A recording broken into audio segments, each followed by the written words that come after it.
रुखको हाँगामा बसेको चरालाई कहिले पनि डर हुँदैन हाँगा भाँचिएला भनेर, किनकि त्यो चराले हाँगामा होइन आफ्नो पखेटामा विश्वास गरेको हुन्छ सज्जन हो। जीवनमा त्यसैले हामी परनिर्भर होइन आत्मनिर्भर हुनुपर्छ, स्वयंमा निर्भर हुनुपर्छ, अनि बल्ल हामीले हाम्रो जीवनलाई सही ढङ्गबाट जिउन सक्छौँ, सही ढङ्गबाट अगाडि बढाउन सक्छौँ। आज कसैले मेरो जीवन बनाइदेला, कसैले मलाई सहयोग गरिदेला, कसैले मलाई साथ दिएला भनेर कहिले पनि कसैको साथको अपेक्षा नगरौँ। कसैले हत्केलामा राखेर शिखरमा तपाईँलाई पुर्याएको छ भने याद गर्नु, जुन दिन उसले हत्केलाबाट तपाईँलाई छोडिदिन्छ तपाईँ भुइँमा बजारिनुपर्छ अनि त्यही भुइँमा आउनुपर्छ।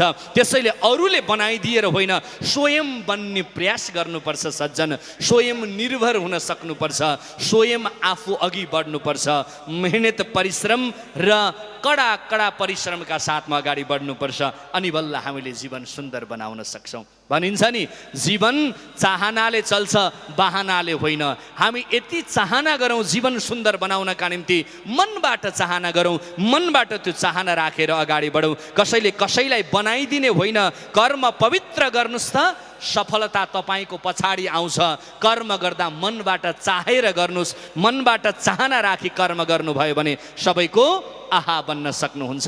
त्यसैले जीवन चाहनाले सुन्दर बन्छ, बहानाले होइन। त्यही चाहना तपाईँले राख्नु छ, जीवन सुदृढ बनाउने चाहना, सुन्दर बनाउने चाहना अनि प्यारो बनाउने चाहना।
साँचो माया गर्नेहरू नरोए